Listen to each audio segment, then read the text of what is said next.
everyone, I promised you guys that I would do my list of my favorite non-Disney female characters. And instead of a list of 5, I compiled a list of 10. Coming in at 10th place is a not well-known princess, Princess Yum Yum from The Thief and the Cobbler. I like Princess Yum Yum because of her song in the movie. She talks about how she's seen as just this beauty and she wants to be seen as so much more than that. And that pretty much got my appeal from her from the beginning, you know. She goes out and tries to help her father out when he finds out that someone's going to invade their country. She goes out, is active, and says, I don't care if I'm not a boy, I'll go find the switch and go take care of my country. So she's very strong and independent, and I like that about her. And she's very pretty. I mean, she's not Jasmine or anything, but I feel like she has her own kind of style and bravery and sweetness to her that sets her apart from Jasmine. Coming in at 9th is Krista from Fern Gully. Krista is like the non-Disney version of The Little Mermaid, of Ariel. She has that same kind of I want to see the world beyond, find everything, I want to know humans. And Krista was just a very cute character. She was spunky, and I love how when everyone is dancing, she's dancing and has all these crazy dance moves. It was really fun to watch. And I don't know, I always found Krista to be kind of like a very cute character. Coming in at number 8, although I think she should not be 8 in retrospect, but is Sawyer from Cats Don't Dance. I mean, this girl was just awesome, from singing to dancing to just overall personality. I mean, I can totally get where she's coming from with her whole, you know, I tried the whole artist thing, didn't work, I'm going to try and do what I gotta do to make money. And then when Danny finally comes, it's like, but you have a beautiful voice, and he inspires her to see this. But I loved her cynical attitude in the beginning, because I really feel like that's how it is for a lot of artists out there. You know that what you are doing isn't selling, but you know you have potential, but no one really sees it. And until someone like inspires you to bring out what you know is inside of you, it just stays inside, hidden. And I feel like Sawyer was one of those great characters who was like so bright and everything. Like in that ending song, the ending song of Cats Don't Dance, Nothing's Gonna Stop Us Now, she rocked the whole thing. I mean, her voice is perfect. I mean, this girl is just amazing. I love Sawyer. Coming in at number 7 is Chell from Road to El Dorado. There is something just so cool about a girl who knows exactly what she wants and is not afraid to go after it no matter what happens. And that is basically Chell in The Road to El Dorado. She sees these two guys, knows she can flirt her way into their lives and be like, okay, I want out, you guys are going to find a way out, you're going to take me along with you. In return, I'll make sure you guys don't get your asses killed. And Chell is just so awesome. Like, she knows what she's got, and if you got it, use it. You know, some people, I heard someone call her a slut once and said she's not a slut. She knows she's hot, she knows she's attractive, and she isn't going to be ashamed of that, and I like that in the character. If you know you are sexy, it doesn't have to make you a slut, but you know, gotta do what you gotta do. And it's not as if she was like sleeping around with all of them. She had a crush on that one guy. I think it was Tulio. She had a crush on Tulio, and she ended up being with him and being loyal to him and helping him out. And she was a very good, strong female character, and I liked her a lot. Coming in at number 6 is Lola Bunny from Space Jam. Like, Lola Bunny was like the perfect foil to Bugs Bunny. Like, I know about Honey Bunny and all that kind of stuff, but I don't care. Like, Lola to me is like the bomb, because she's like a feminine tomboy. And like, they always have like the extreme. You're either like a tomboy, you know, all you want to do is play in the dirt, or like you're a girly girl and you can't bear to get anything dirty. But Lola was like this cool combination of both, and she was both sweet and sassy. I love her whole don't call me doll thing, because that thing to me was just so funny. It's like, yes, she is not going to take crap from anyone, not even you, Bugs. But I've always liked her. I just always feel bad that every incarnation of her since Space Jam has been crap. And I feel like she's a really good character, but everyone just uses her as eye candy and not as like a legitimate member of the Looney Tunes cast. But she has so much more potential than just being Walter's love interest. She is a cool character.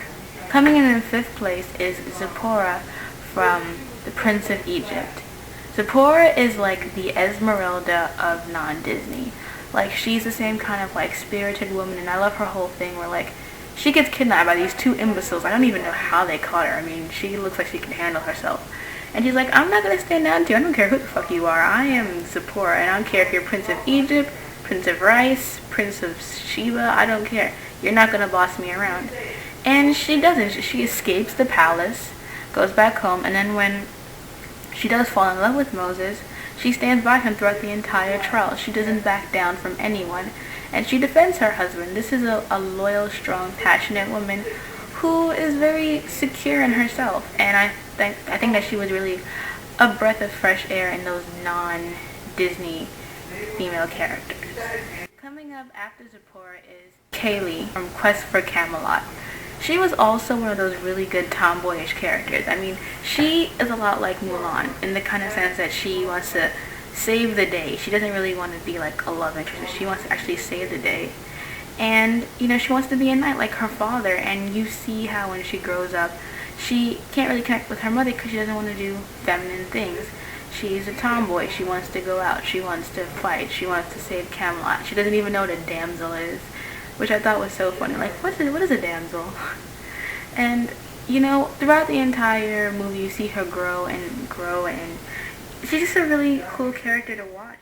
Coming in next is Odette from the Swan Princess. I love Odette basically for more than one reason, but this is the main reason. Because when Derek says, "You're perfect, you're beautiful," she says, "Thank you. What else?" And that sealed the deal to me. Like, finally, you know, a girl who's like, okay, I'm beautiful, but what else is good about me? And I thought that was like so really awesome. I was like, she's actually care about things besides appearance. And she knows that she loves this guy. She's like, I love you, but you gotta give more here. What do you like about me? Am I smart? Am I brave? Am I what? Am I this? Am I that? You know, and that was really cool about her. And, excuse me, she doesn't, you know, take crap from the Rothbart, whatever the hell his name is, and lets her push him around. I mean, she tries her best to rebel, but she knows that she can't really do that much. But she doesn't give in to him. She's like, I'm not marrying you. I'm not marrying you. You asked me yesterday, the day before that. I'm not marrying you. Just leave me alone. And I've always liked and respected Odette for that first line that I mentioned before, because she cared just about things besides her appearance. And that to me was very different from like other princesses who's like, the guy's like, I love you, and they're like, okay, I love you too, let's marry and be together. And Enchanted made fun of that so well, because it's so true. It's like they'll meet and they'll be in love and they know each other for like, what, 2 days? But just to be fair, Odette and Derek did grow up together, which was nice to see, like finally a couple that grows up together and knows each other for years, not just 24-hour love. Coming in second place is Jessica Rabbit. She is one of the best animated characters, period. Like, she is the same reason why I kind of like Chell, because she's sexy, she's hot, but not only is she like aware of this and doesn't like become a slut over it, she is faithful to her husband. And I think her and Roger are like the cutest couple ever, because it shows that girls don't just want like a strapping guy with muscles. They want something deeper than that. And the fact that she loves Roger because he makes her laugh shows that she has so much more personality and so much more going for her than just her looks. Like, this is a girl who actually must have a brain, and she goes through so much to help save her husband, to save everyone. Like, she's not a dingbat, you know. She's attractive, but it's like the attractive that comes with brains. Like, her whole thing, you don't know how hard it is being a woman looking the way I do. And it's true, because if you're a woman and, you know, you're born and you're sexy, like naturally sexy, people will look at you a certain way. They will assume you are a slut. They'll assume you're loose before they even get to know you. First place to me belongs to Anastasia. Anastasia is awesome to me for so many reasons. I mean, she's so funny. Like, she's so witty, so sarcastic. Like, she's like, again, another feminine tomboy. No, I think what really made me like her is that she stood up to her love interest. Like, when she found out that Dimitri lied to her, she smacked him. Like, not even a little pout, just across the cheek. And she's punched him twice, which was even funny too. But, you know, she's got guts, and she's not a wimp. And again, she's one of the few female main characters I think it's only her and Mulan, and I think Krista, who actually kill the villain. Like, she earns her title on the movie. She earns her movie title. And I will see you in the Melody versus Ariel video. Peace.